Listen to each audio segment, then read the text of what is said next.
另一檔案我係咪2023年9月17號，美國伊利諾州羅密奧維爾嘅警方係接到報案，有人話佢嘅同事38歲嘅 Alberto 今日係冇返工。Alberto 一向盡責，唔會話粒聲唔出就唔返工。佢哋擔心 Alberto 可能出事，希望警方去睇下。同一日，警方又接到另外一個報案電話，報案人話佢聯絡唔到一個家庭成員，32歲嘅 Zoraida， 而且唔止係 Zoraida， 連佢嘅老公同埋兩個年僅7歲同9歲嘅細路亦都失聯埋。一核對資料，警方發現 Zoraida 正係 Alberto 嘅太太，佢哋全家響同一日失聯，當中仲有2個細路。警方即刻係趕去佢哋屋企睇下。警方嚟到嘅時候，發現門窗係有被破壞嘅痕跡，由窗望入去可以見到廚房張台係推冧咗嘅，附近有2隻狗狗瞓響地，周圍全部都係血。Oh God, dogs are dead. 2 dead dogs. I need more units here.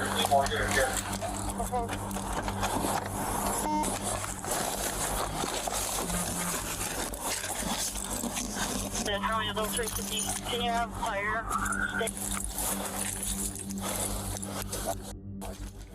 佢哋即刻破門入屋，發現咗佢哋最唔想見到嘅一幕。男主人 Alberto 係瞓響廚房嘅另一邊 ，Zoraida 同2個細路響睡房被發現，佢哋每個人都身中幾槍。除咗廚房嘅2隻狗狗，現場係仲有另外1隻狗狗被害。兇手一共係用咗20發子彈。警方推測佢哋一家嘅死亡時間係24小時之前。案發現場係好混亂，有被抄過嘅痕跡，埲牆亦都留有一啲油漆噴霧。一眼望落似係一班由無良同黨入屋行劫引起嘅兇案。但係經驗豐富嘅探員知道，現場呢其實係被精心佈置過。首先，兇手係並冇攞走死者嘅手機，手機一般係最容易攞走嘅財物，為財入屋係冇理由唔攞手機。而現場呢雖然係混亂，但係實際上係唔似唔見咗啲乜。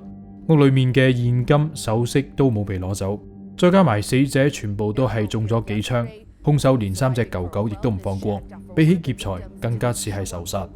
警方第一時間係揾到鄰居同社區嘅監控錄像，佢哋好快係發現咗一架響案發期間出現響附近嘅可疑車輛。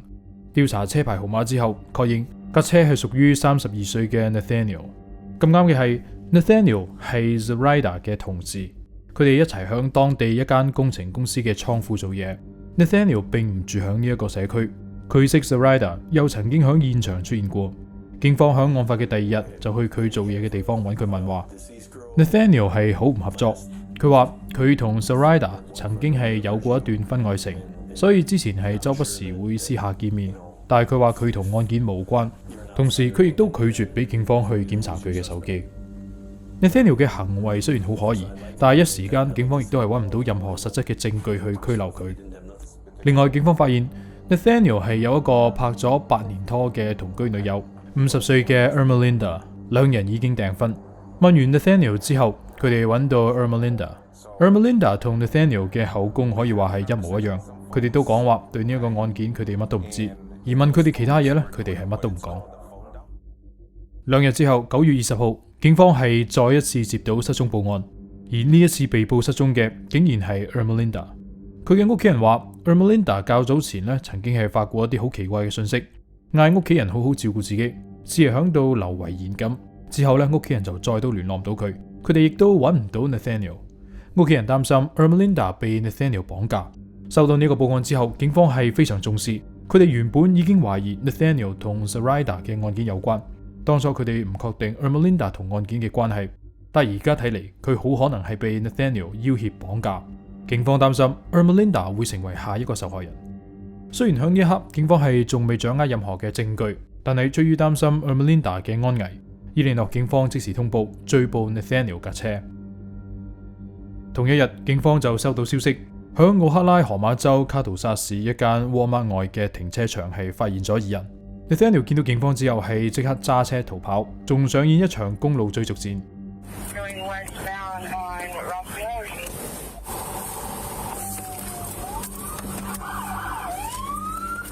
追逐期間 ，Nathaniel 架車響高速公路係失控撞向一邊，架車係突然起火，然後係聽到槍聲。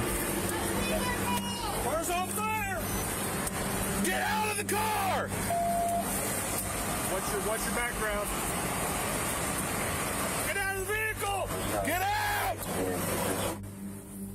靠近之後發現 Nathaniel 同 Ermelinda 一齊中咗槍。Nathaniel 當場死亡 ，Ermelinda 被送往醫院搶救之後被宣告不治。兩人被發現嗰陣 ，Nathaniel 係揸緊車 ，Ermelinda 就響副駕。初步相信係 Nathaniel 響撞車之後先殺咗 Ermelinda， 再畏罪自殺。當時 Nathaniel 係向自己嘅下巴開咗槍，再向自己嘅頭開多一槍。事後 Ermelinda 25歲嘅女 Christina 透露，佢媽媽同 Nathaniel 拍拖8年，佢哋兩個一拍拖就同居。一開頭 Nathaniel 仲算係正常，但係響案發之前嘅幾個月 ，Nathaniel 突然變得係疑神疑鬼，拒絕同身邊人交流，經常將自己鎖響間房成日，冇人知道佢度做緊乜，淨係知道佢嘅情緒係越嚟越唔穩定。而且 Nathaniel 係一個有案底嘅人，佢原先係開咗一間保安公司，工作原因佢會接觸到多種武器，但係響2016到2017年間，佢因為多次暴力傷人同酒駕等罪名被吊銷槍牌，佢更加因此係短暫入獄，呢間公司亦都因此倒閉。不過根據佢嘅 Facebook 賬戶顯示，響之後佢係無視禁令，依然係擁有多款唔同嘅槍械，仲經常響網上炫耀。案情嚟到呢度，警方基本確定 Nathaniel 就係殺 Zoraida 一家嘅真兇。佢後嚟又綁架同殺埋自己嘅女朋友 Ermelinda。而家佢哋需要做嘅就係揾出動機。不過探員認為動機亦都唔難揾。Nathaniel 同 Zoraida 有婚外情，成個案件肯定同婚外情有關。跟住佢哋就查咗 Nathaniel 手機嘅資料，而佢哋發現嘅嘢呢，係出乎咗所有人意料。Nathaniel 手機嘅資料係證實咗佢嘅真兇身份。警方覺得奇怪嘅係，原來 Nathaniel 嘅動機同婚外情係無關，反而同黑幫尋仇有關。原來呢一切都係由墨西哥黑幫響背後指示，兩人之間嘅婚外情亦都只係一個局。當年 Nathaniel 失去保安公司之後，就去咗一間工程公司嘅倉庫做嘢，響呢度佢識咗受害人 Zoraida。Zoraida 32歲，嚟自波多黎各，已婚，同丈夫有2個仔。Zoraida 熱情開朗，再加埋同 Nathaniel 年紀相同，兩人一直關係都唔錯。去到大概案發前嘅1年幾，Nathaniel 同 Zoraida 係發展出一段婚外情，雙方嘅伴侶都唔知道呢件事。而就響佢哋發展出地下情冇耐，Nathaniel 開始響唔同嘅社交媒體係收到一啲奇怪嘅信息，有一啲自稱係墨西哥同保加利亞嘅黑幫成員對 Nathaniel 講話，佢已經係受到組織嘅全面監視，要求佢為組織做嘢。一開頭 Nathaniel 對呢一啲陌生嘅信息係並唔在意，認為只係惡作劇或者係詐騙。但慢慢佢發現呢班人可以好準確咁講出佢嘅背景資料，甚至係每日嘅動向。嗱，呢一樣嘢遠遠唔係一般人可以響佢嘅社交媒體揾到嘅資料。Nathaniel 慢慢相信佢真係被黑幫睇中，而黑幫成員亦都開始用佢同佢身邊人嘅性命嚟威脅 Nathaniel。Nathaniel 相信自己已經係走唔出黑幫嘅控制，只能夠係乖乖聽話，如果唔係後果會好嚴重。有一日，黑幫成員同 Nathaniel 講話 Zoraida 其實亦都係組織嘅成員之一。Zoraida 嘅任務係監視 Nathaniel， 所以 Zoraida 對 Nathaniel 嘅感情並唔係真嘅，一切都係一個局。呢位黑幫成員仲好心咁多次提醒 Nathaniel 應該同 Zoraida 斷絕來往，翻到 Ermelinda 身邊，甚至更加鼓勵佢要多啲同 Ermelinda 發生親密關係。雖然對於黑幫咁關心佢嘅私人生活係覺得好奇怪，但係 Nathaniel 依然對呢班人講嘅嘢係信到十足。去到2023年年中，其中一個綽號烏龜嘅成員對 Nathaniel 講話，組織而家係懷疑佢嘅忠誠度，所以需要佢證明自己嘅價值。同時佢哋發現組織係有內鬼，可靠消息透露呢個內鬼係諗住鏟除 Nathaniel， 但係組織暫時係未確定內鬼嘅身份。揾到內鬼之後 Nathaniel 需要幫組織去殺咗呢個叛徒。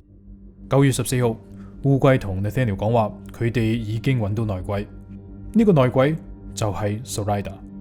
烏龜要求 Nathaniel 幫組織報仇，去殺咗 Zoraida 一家。由於好驚呢個組織 ，Nathaniel 係應承咗，但係突然要佢殺人，佢壓力好大，佢就將成件事係講咗俾女朋友 Ermelinda 聽。出乎意料嘅係 Ermelinda 竟然係好理解佢嘅處境，甚至仲提出願意幫手。大度嘅姿態令到 Nathaniel 係好感動。於是 Nathaniel 同 Ermelinda 開始研究 Zoraida 所住社區嘅監控系統、Zoraida 屋企嘅結構，然後係制定作案路線。不過根據後嚟，警方即日就響閉路電視好輕易咁揾到 Nathaniel 架車嚟睇，佢哋嘅準備工作似乎係並唔充足。響兩人嘅討論當中，佢哋提到唔只係 Zoraida、Alberto 同兩個年幼嘅仔係佢哋嘅目標，佢哋屋企嘅3隻狗狗亦都因為風險管理而要一齊被處理。黑幫成員同兩個人講話，最好嘅辦法就係扮入屋行劫，將矛頭指向附近嘅年輕幫派成員。雖然應承參與行動，但係 Nathaniel 嘅內心依然係掙扎。烏龜安慰佢話，好多謀殺案係永遠都唔會被破案，嗌佢唔需要咁擔心。2日之後嘅9月16號凌晨3點17分，Ermelinda 揸車送 Nathaniel 嚟到 Zoraida 嘅屋企門口，Ermelinda 就留響架車等。Nathaniel 一個人係潛入 Zoraida 屋企，期間兩個人一直用無線電對講機保持通話。Nathaniel 故意破壞前面嘅窗，以混淆警方嘅視線。之後佢就由一道冇上鎖嘅門入到廚房，佢先係殺咗2隻響廚房嘅狗狗。